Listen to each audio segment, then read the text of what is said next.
This is Saskia, and this is Note to Self, your weekly dose of everything that's simply too long to text.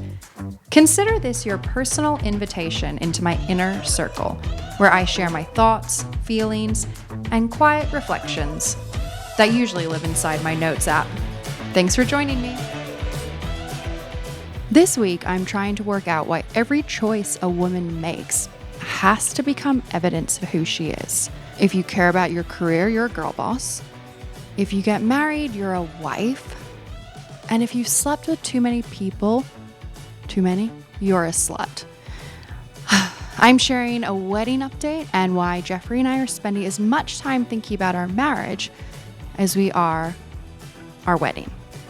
And then I need to talk about the body count, a debate that has erupted under my Emily Ratajkowski clip on social, Nara Smith's rejection of the Tradwife label, and the book Yesteryear, where I see a woman falling apart, trying to live for everyone but herself.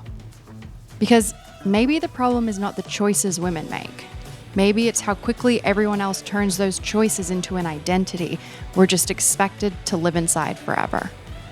Hi, it's me, Saskia, and this is Note to Self. Alrighty. Hello, Note to Self with listeners. Oh God, here we go. It's definitely Friday, guys.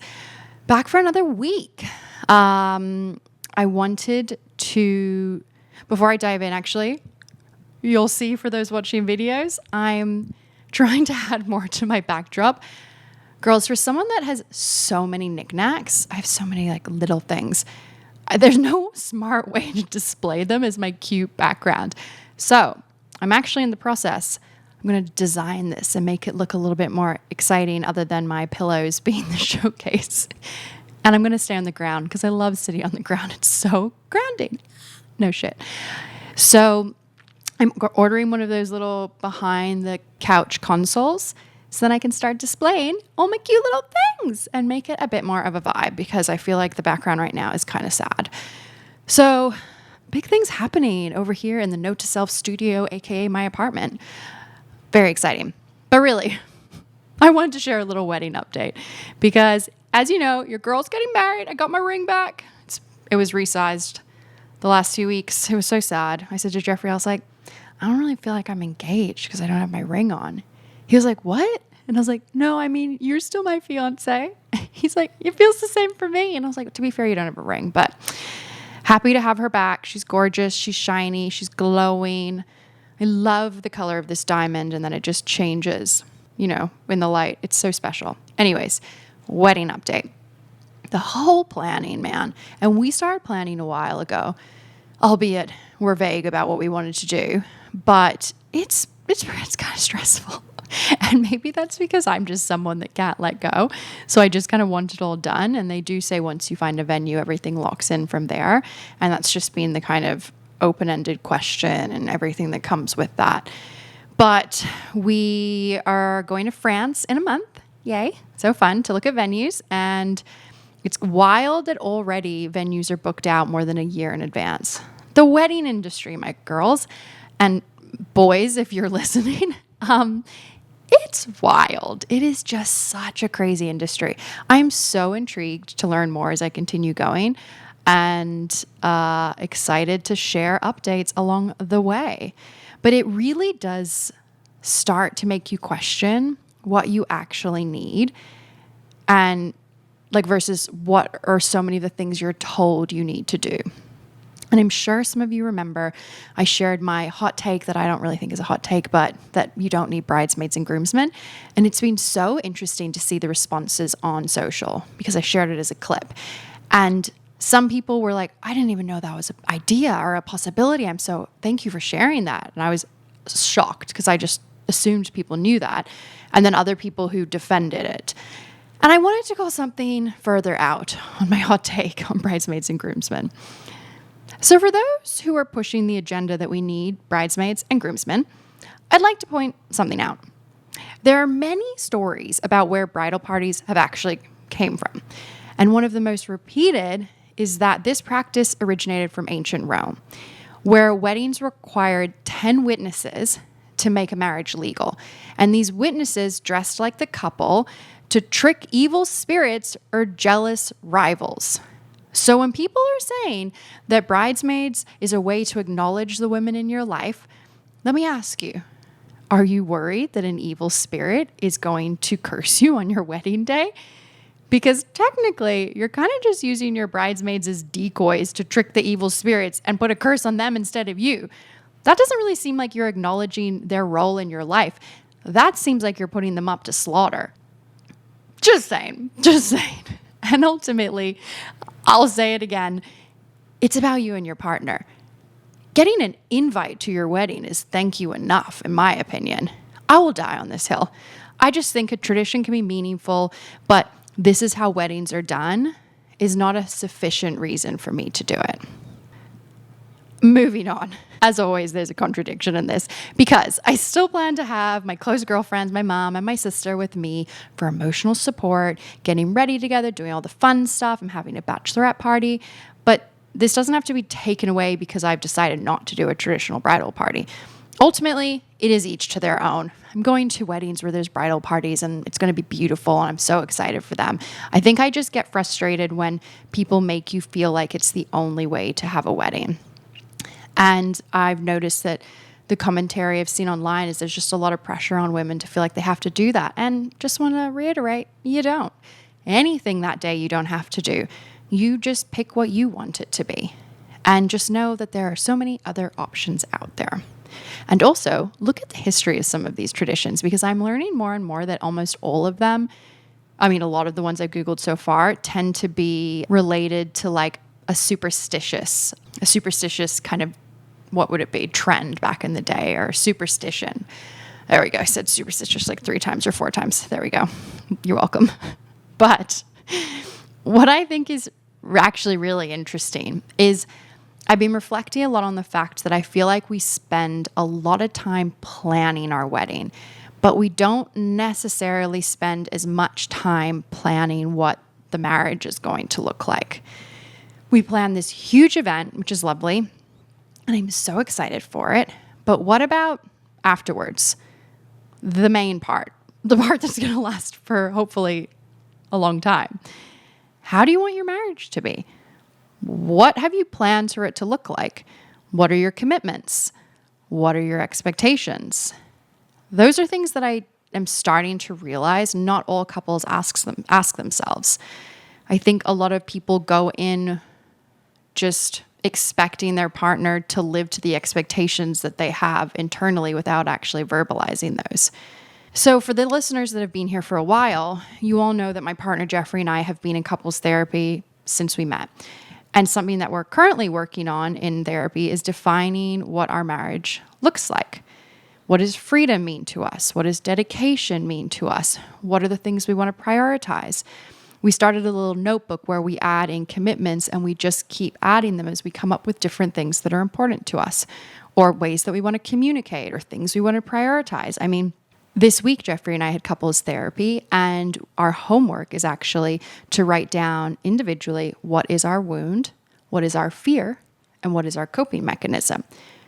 My wound is abandonment, and my fear is being abandoned, and my coping mechanism is I try and control everything.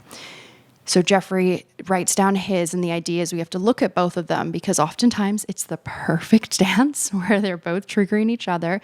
And the big work we're doing is learning how to show up for each other when that person is in that place, and also recognizing that sometimes my actions could trigger this in my partner and how I can be conscious of that as well. And then also taking full accountability for my wound and my fear, because that is something that is mine and not Jeffrey's to fix, and I need to work on it. And it's just, you see this like rampant everywhere where people are inadvertently expecting their partners to fix this wound for them when ultimately it needs to be acknowledged and held by you, and your partner has to understand it is there, but they're not there to fix it. And this is part of designing your marriage. Like, these are deep things to work through, and it can really help us in the long run. And I see that vision of ourselves in our marriage and having a lot of compassion and patience and love for one another.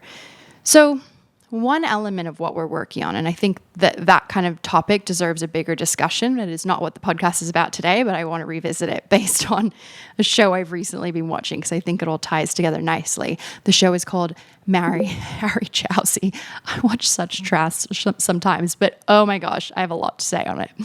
Moving on. I think ultimately it's good to equally spend as much time thinking about your marriage as you do your wedding for those that are maybe engaged like me and in a similar position. Now, along the lines of revisiting past topics we've discussed on Note to Self, I wanted to bring up another story that has gone viral on social, on the Note to Self social. For those who remember, I did a review of Emily Ratajkowski's article she wrote for The Cut a few months ago called Sex as a Single Mom. And my God, I did not expect a clip from this discussion to create such a visceral reaction from people online. In the clip, I discussed the roles we play as women. Emily shared that she had this belief that if she kept her body count low and she portrayed this role of the maiden, that she would find a partner and she would be loved forever. I reflected on how I went kind of in the opposite direction, where I felt like if men can sleep around, so can I. And I thought I was in control of being able to pursue whoever I wanted whenever I wanted. After Emily's divorce, she kind of took that other path as well, and she called herself the praying mantis, and she was dating with no expectations. But what she realized is that none of these roles she was actually in control. None of these paths were ultimately in service of herself. And I had this exact same discovery many years ago and shared how, as women, I feel like we're fed so many roles we're meant to play. So it's hard to distinguish who we want to be beneath all of that. So this clip where I discussed all of that has really pissed people off. Specifically, me mentioning something Emily said in the article, which was prior to her divorce, she had only slept with 8 people. Only 8 people. Those words have sent people on a spiral. Those words are mine. Only 8 people is how I kind of reiterated what she was saying. And I have questioned this obsession we have as a society with body count ever since I was in my teenage years. I've never been able to understand it. Why does it matter how many people someone has slept with? Why? Can someone actually tell me? Because it does not make any sense to me. You could have slept with 0 people and you could have slept with 200 people, and I genuinely would not care. I think the question you should be asking yourself is if this is something you're doing for you in a healthy way, because of course there's lots of people out there that are sleeping with a ton of people in a very unhealthy way, where maybe it's being used for validation, a distraction, or as a way to avoid real intimacy than real connection. The number, I think, tells you absolutely nothing about whether someone is safe, honest, connected, avoidant, empowered, or deeply unhappy. Those are the questions you should be asking yourself. And in the case of Emily Ratajkowski's clip, people are using a statistic as a substitute for knowing her. And once again, we have taken one part of her life and turned it into her entire identity. And I just think we have to stop commenting and judging people by their body count. It's just unacceptable to me and so not worth the energy to even speak out loud. So go to the video and look at the comments, because it is unfucking believable how much effort people are putting into commenting on this. There's some people that have been commenting on this for over a month, back and forth. I'm like, why do you care so much? Who fucking cares? And I'm sorry, 8 is literally nothing. If we're going to saying I'm not going to comment on it, but it fucking isn't. Like, please, welcome to the 21st century. Get over yourself. Oh, I'm on such a rant today, listeners. But I swear there's a point to all of this bar me just going off. I think I just keep coming back to this idea of the roles we play as women, and the roles we've been told to play, the roles we are sold to play or marketed to play. And how can we possibly decipher who we are within all of that? Which leads me to my pop culture pick of the week because I gotta get off this topic. And it's a little contentious. I wanted to talk about Nara Smith, a creator who is repeatedly being placed at the center of the Tradwife conversation. Nara recently went on Call Her Daddy to discuss her career, her life, and interestingly, the rejection of the term Tradwife. In her interview with Alex, Nara says she's never described herself as a Tradwife, and when she originally started being labeled as that many years ago, she had to Google what it meant. Throughout the interview, Nara opens up about her struggles with postpartum anxiety, the struggle she has had in her family with one of her children having cancer, and generally her career as a creator. To preface, I've actually never followed her, but obviously I've seen her videos, as we all have. I never followed her because I didn't like that, to me, it was a Tradwife. She was a Tradwife, or she was portraying Tradwife content. So that message never resonated with me. So my problem with Nara Smith is that I believe women should be able to define themselves. But creators also have to understand the stories their content invites audiences to tell about them. I find it really hard to believe that this woman did not know what she was selling. But I'm also someone that very much takes people by their word. I believe people are genuinely good. Come at me. I know it's not for everyone, but that's how I choose to live my life. So that's why there's two angles to this conversation with Nara Smith on Call Her Daddy that I'm really struggling with. Part of me watched it and thought, wow, have I misunderstood this woman? Is her content kind of like couture, where no one's actually going to wear it, but you can't help love looking at it? Maybe she's not actually expecting us to go and make Skittles from scratch, but it's kind of fun to learn how. And someone dressed in insanely gorgeous outfits, cooking with an ASMR voiceover, it honestly sounds kind of relaxing, and I wouldn't not like seeing that, especially if it is being done ironically. Then, a part of me wonders if this is all just a well-crafted PR story to open up her audience. Because, like I said, I find it really hard to believe that she didn't know what a Tradwife was. Her husband, Lucky Blue Smith, was raised in a generational Mormon family, a religious context that's often associated with strong expectations around marriage, motherhood, and traditional family roles. That does not tell us what Nara believes personally, but it is part of why I find it difficult to treat the Tradwife interpretation as something that appeared from absolutely nowhere. She has also publicly collaborated with Hannah Nealman of Ballerina Farm, who's another creator who's frequently placed in the Tradwife conversation. Finally, Hannah also denies being a Tradwife. So how can an audience know what a Tradwife is, yet a woman whose entire career has been online posting content that represents themes of a Tradwife had no exposure to what that was? Your algorithm would have exposed you to it. It just isn't plausible to me. And look, I want to believe Nara Smith, but I also think it's naive that she had no idea what she is selling. There is no denying her content participates in the Tradwife aesthetic. Intention matters, of course, but it's not the only thing that creates meaning. The image matters, the context matters, the audience interpretation matters, and the commercial reward matters too. Nara has pushed themes surrounding Tradwives, whether it was intentional or unintentional, which begs the question, how much responsibility does a creator have for the interpretation they repeatedly benefit from? I actually think they have a lot of responsibility. And it's not something that they are taught or expected of creators, and they really should be. But this episode is filled with contradictions. I asked myself something else. Is this too heavy an expectation to have on someone who started this when she was 18 years old? She's only 24 years old now.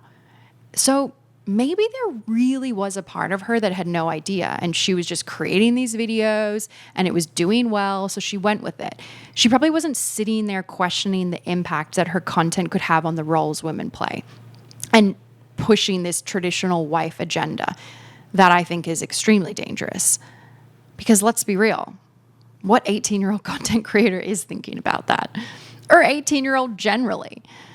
When it comes to the interview with Alex Cooper, I would have much preferred Nara to recognize the success she has had due to being considered a Tradwife creator. And yes, maybe she didn't understand the cultural impact of her content when she was 18, but at some point, success creates a responsibility to understand the story your work is helping to sell. So her outright saying, I didn't know what a Tradwife was, and I don't define myself as that. Well, girl, that's how everyone defined you. And props to you for pushing back now, but recognize the platform it gave you and then tell us who you really are. And I think the rationale she had as to why she's not a Tradwife is she read out the definition and then she said, well, I'm not a Tradwife because I actually like to cook, girl same, and I work, and my husband and I both look after our kids equally. And yeah, great, perfect. Those are things that are not, I guess, Tradwife, but there's so much more to it than that because it's the perception. And I think that's what she's missing.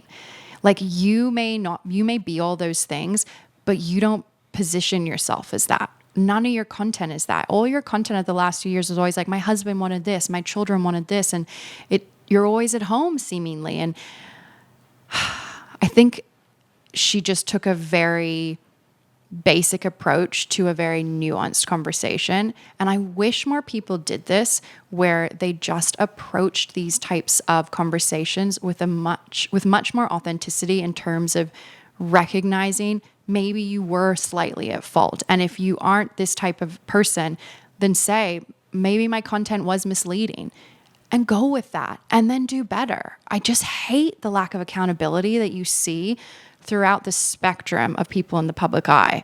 And I feel like publicists should do a better job, because I actually think being truthful and being accountable would resonate so much more with an audience, because this interview has pissed people off. Alex Cooper did make a really good point, though, during the interview with Nara Smith, that we only really see 10% of a creator's life. And she said that 10% is probably generous.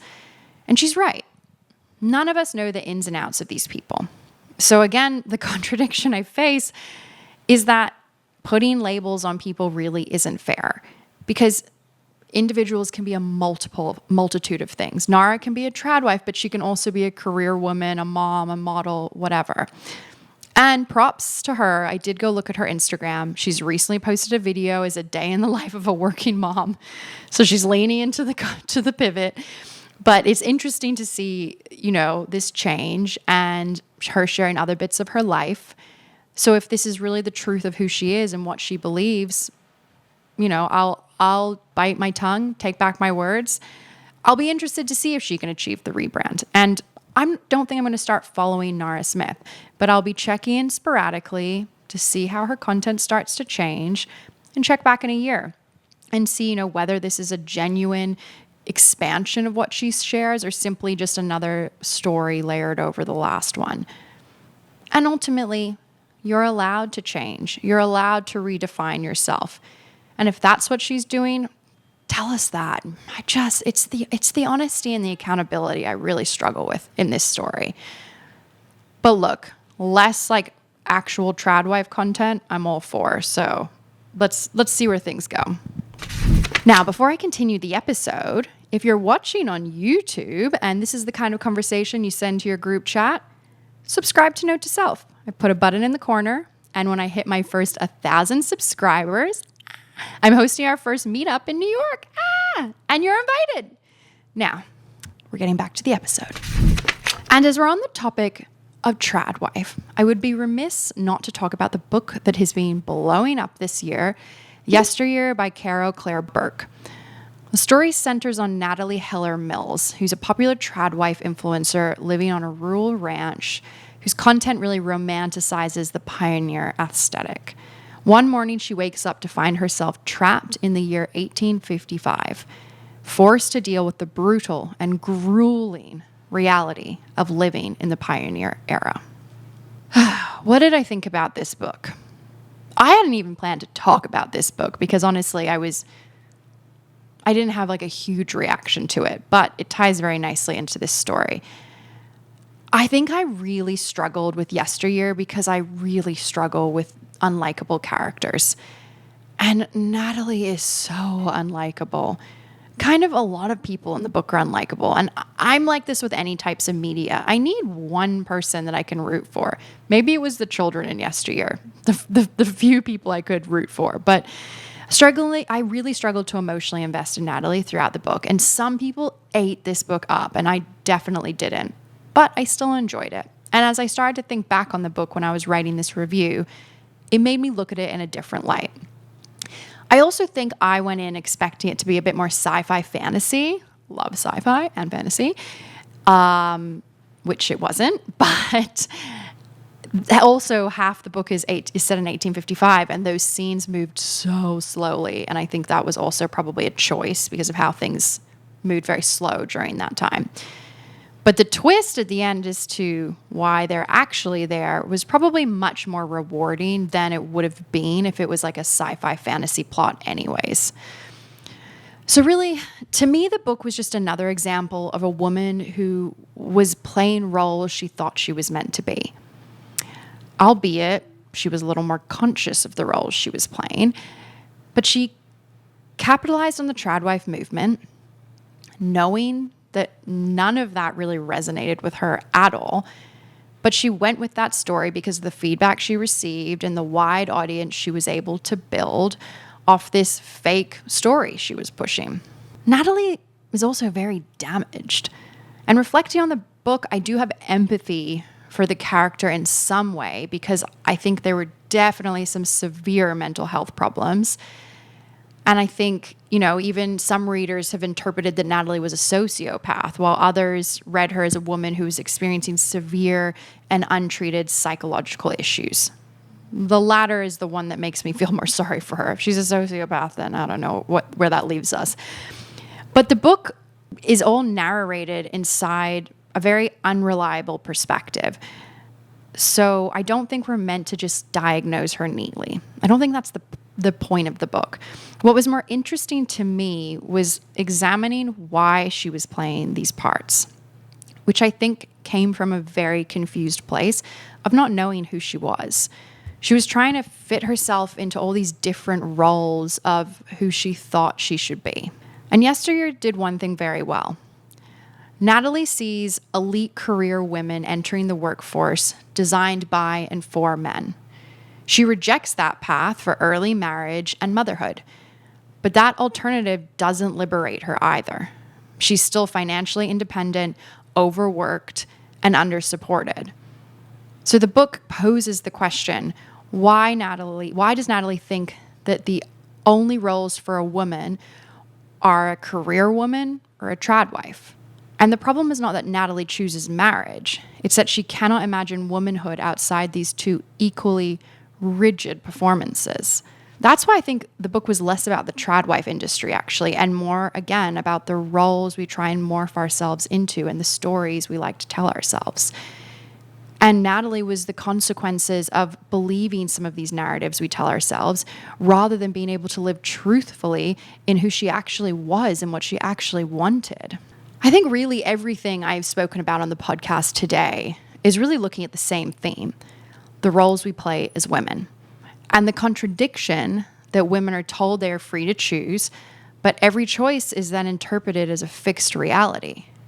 We are a tradwife, a career woman, a girl boss, an influencer, a bride, a wife, a mother, a feminist, a slut, an independent woman. Just a few labels. But each of these labels carry their own identity and expectations. And sometimes I feel like we're forced to pick one. And as I said, I'm someone that I like to cook. Does that make me a tradwife? No. But I also want to work. So I guess that makes me a career woman. But then I'm starting my podcast and trying to build my own business. So am I a girl boss? But that could also mean I'm an influencer. I'm currently about to be a bride, and then I'll be a wife, and then one day hopefully be a mother. But I'm also a feminist. And fuck it, I've been a slut. But I'm also an independent woman who does not want to give up my freedom and goals I have for my life. It's all so exhausting. And I think it's exhausting because none of these labels are completely false. They each describe one part of ourselves and maybe one part of us in a moment in our lives.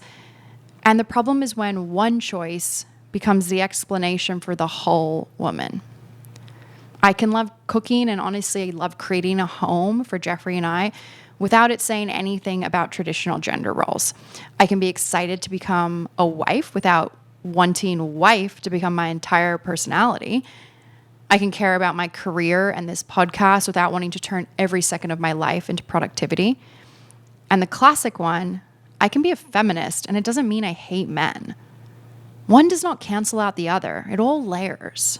And this is where I keep coming back to Nara Smith. I believe she has the right to say a tradwife is not how she defines herself. But I also think the audience has the right to examine the imagery we're being sold and the cultural story that her content reinforces. Both things can be true. A woman is more complicated than the content we see, and the content can still have meaning. So I think the real question is not whether Nara Smith is a tradwife or not.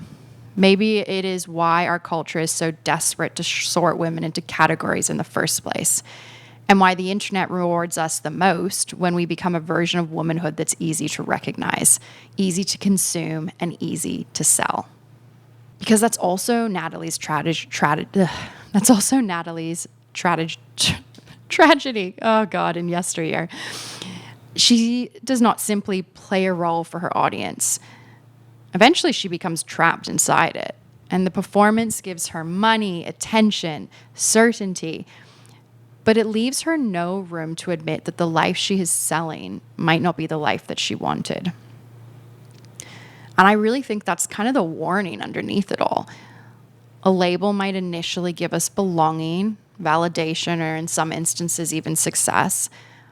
But if we're not careful, we can spend so long proving that we are the bride, the wife, the career woman, the good girl, the sexually liberated woman, or the perfect mother that we stop asking whether any of it still feels like us. I don't want to choose one version of myself and perform her forever. I want the freedom to change my mind, to contradict myself, and become someone new without treating every previous version of me as a lie. I've been so many different things over my life, and sometimes when I was in those eras, it felt like that was all I could be. But I've realized more and more I'm allowed to want so many different things, and that's the beauty of it. And I think we don't have to pick this one image to portray. And we need to stop elevating the storytellers that are picking that one image, because I just don't think it's authentic. And then you get into the versions of yourself that you've buried away because of trauma or societal expectations. That's a whole other thing to get into. I'm still discovering areas of myself that I have shut down because of trauma. And I think that's why I felt so free when I was at Burning Man, because the place is really designed to be one of self-exploration. And you're encouraged to be every version of yourself because you are exposed to so many different experiences that tap into these different versions. So Burning Man pivot, but does really need to go back. I'm not going back this year, unfortunately. Anyways, we're wrapping things up, girls. I started this episode, talking about wedding traditions and reiterating why I don't want a traditional bridal party. And maybe that sounds like a small decision, but it does represent something bigger to me. I want to be able to look at all the roles I have inherited and decide consciously what belongs in my life. I can keep the parts that feel meaningful and leave the parts that do not, and create something that really feels like me and also something that really feels like Jeffrey and I. That's what we're trying to do with our marriage. And it's not reject tradition simply because it's tradition, but not accept it simply because it's there. I think that's the freedom I want for every woman, not the freedom to choose from a list of predetermined identities and not to be bucketed into these predetermined identities, but the freedom to build a life that doesn't fit neatly into any of them. You're allowed to be soft and ambitious, married and independent, sexual and discerning, creative and grounded, certain about one part of our lives and completely lost in the other part. Can relate. We're allowed to contain contradictions because we're people, we're not brands.